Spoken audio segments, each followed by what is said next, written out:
And as with everything else these days, you know, mobile, tablets, smartphones, you know, all that stuff, your platform is only as good as its app store, or so some people would say. Not a ton of apps available on Google TV right now, but more than when I first installed the update a week or so ago. So if we go featured for TV, you know, you got some free stuff, some paid stuff. Classy Fireplace I actually already installed. This just turns your set. It's just loops of fireplace animation. It's pretty funny. Motor Trend I installed. This is kind of an interesting one. It was one of the one of the ones I installed because it was something that was content I was interested in. I've been kind of obsessed with cars, not actually driving or buying or fixing them or anything like that, but just reading about them. Go figure. So the Motor Trend app, while we wait for it to load, is one of these apps I tried because I was interested in the content, and in trying it out, I thought this was kind of a good idea, or a good example rather, of some of the pros and cons of a platform like this as it currently exists. The UI is really nice. It's very clean. The graphics are nice. You know, the navigation over there on the left side, I'll mouse over here, you know, very simple. Home, search, my playlist, I can set up a playlist, see featured videos, new videos, popular now photos, you know, all that stuff, right? And so the first video auto load starts playing because it's TV. That's what it should do. These are the glory days. We'll turn down the volume here. It's a free app. You don't have to subscribe to Motor Trend to look at it. We'll go full screen. You know, the video quality is not great. It's watchable, but the cars, you know, in that sequence, the cars are kind of pixelated.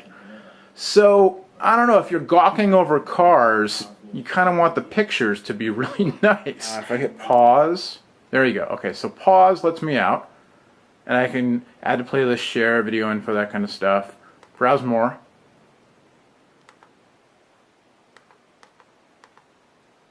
So now I've got, you know, this very Google TV-esque tray that comes up on the bottom. Go to performance here.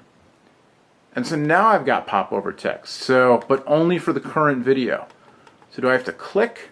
Okay, if I click, now I get the information. So just little things like that you know, you just kind of have to get used to the UI, and there's no real documentation, and the apps are, you know, they're all a little bit different from each other. They're more contiguous, you know, the design, the look, the feel of the different apps is a little more consistent. Consistent is the word I want, not contiguous. They're a little more consistent than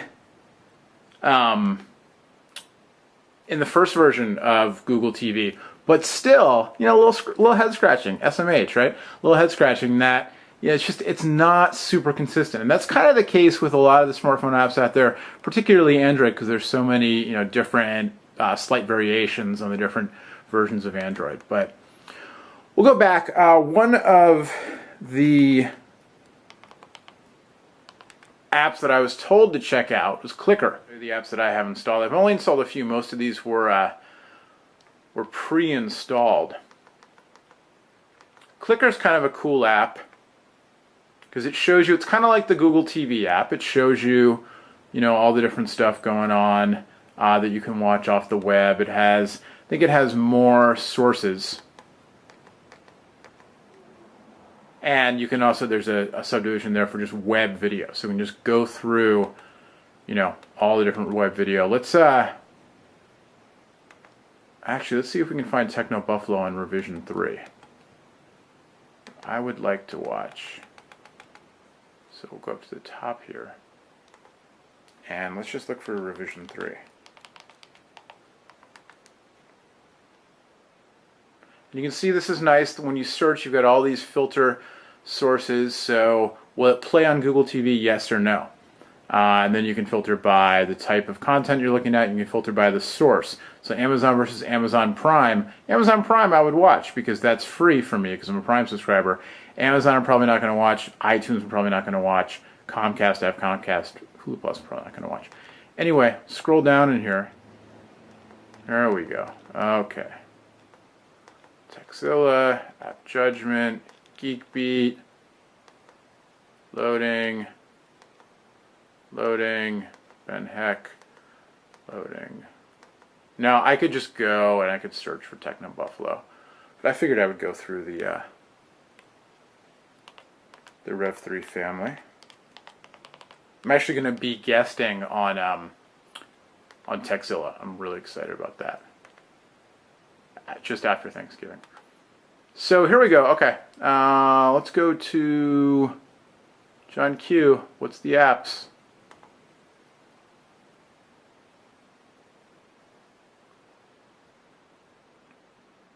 And basically it launches Chrome. So it's kind of a nice front end, a nice nice search front end and algorithm to pull only compatible video from the web.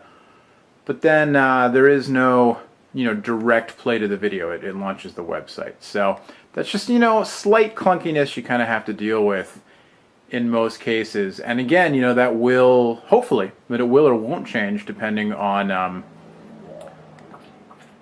how many developers, how many partners embrace Google TV and build apps.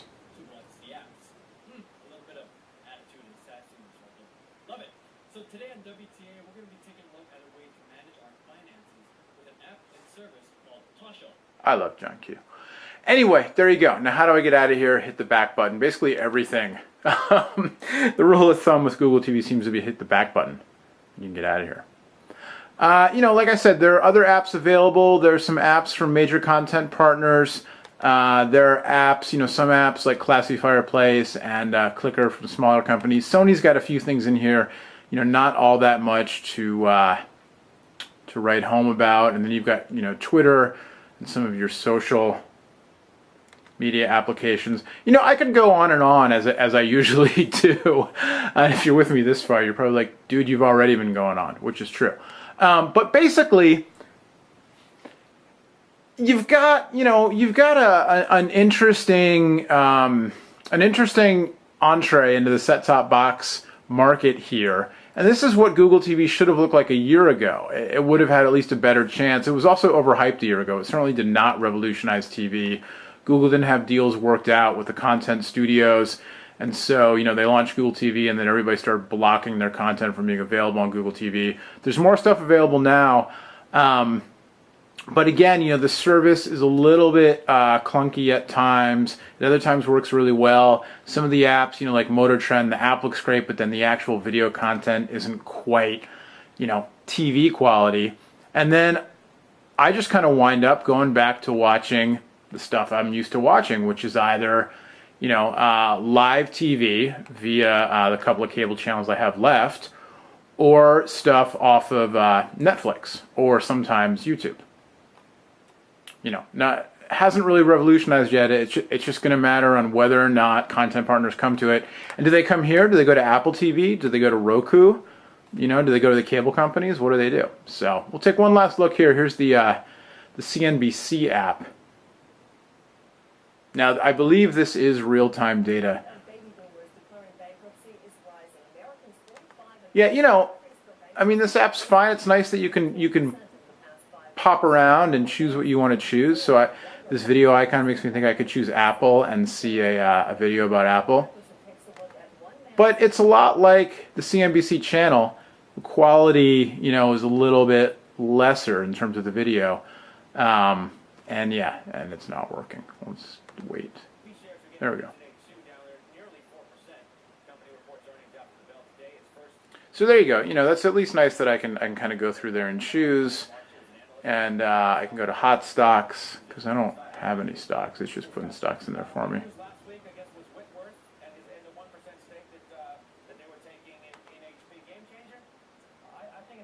And videos. There you go. Yeah. So, there's not a ton here. Also that you can't get on the web, and things are a little more optimized for the web. So all in all, Google TV, I kind of give it it's kind of in the middle. Since you can see my reflection, it's not quite a thumbs up. It's not quite a thumbs down like the initial version was. Partially it's because the prices have fallen. The Logitech box, they're closing them out at $99 instead of, what it launched for, $300, $400, something like that. Sony has cut the prices on the different models. I believe this TV is now $999 for a 46-inch 1080p LED backlit TV. It's not, it's a year old, and it's not a top of the line, but I'm enjoying using it right now for watching TV, watching Blu-rays and everything else.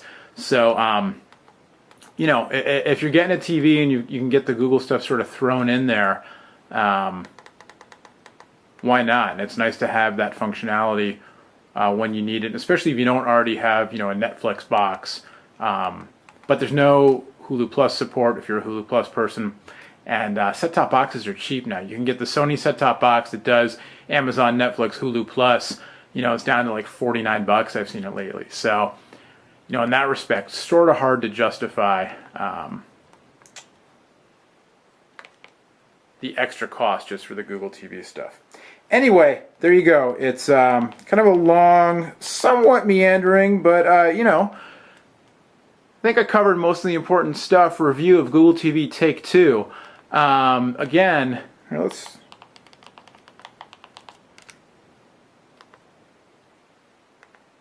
show you the written review on here. So if you want to read more, perhaps more coherent thoughts, you can go to Google TV. But as Google builds out their ecosystem with the Google, they're trying to get more the movies in the Android marketplace and more movies on YouTube and TV shows, and then Google Music and everything. Who knows what this might be in 6 months or a year. But for right now, Google TV, I would say if you can pick up one of the boxes cheap, if you're in the market for a set-top box anyway, especially if you're a Netflix or Amazon video customer, the performance is pretty good. Having the web browser up there, I'd rather browse the web on my phone or a tablet or a laptop even. But if you're into web on the big TV, there you go. But as far as the platform itself, this is really what they should have launched with a year ago. Now that they're updating it to something that's, a little more together, they've lost one of their 2 launch partners in Logitech. So, hoping for some kind of announcement at CES 2012, which is just around the corner already, a month and a half from now, in Las Vegas. Some kind of announcement from Google and their partners about the future of Google TV, because they're not going to let it die since they just push the update out, but it remains to be seen. In the meantime, though, I would say if you're not already interested in it, it's worth comparison shopping, but it's not going to change the world overnight, that's for sure. There you go. That's what I think. But I'm happy Sony sent me the TV. It's a nice TV. I like watching Netflix on it. Until next time, my name's Noah. You can find out much, much more on Google TV, all the other TV apps, everything going on. And like I said, CES, 7 weeks away, 7 or 8 weeks away, something like that. It's pretty soon. We'll be there. TechnoBuffalo.com. Until next time, my name's Noah. We'll see you later. Bye-bye.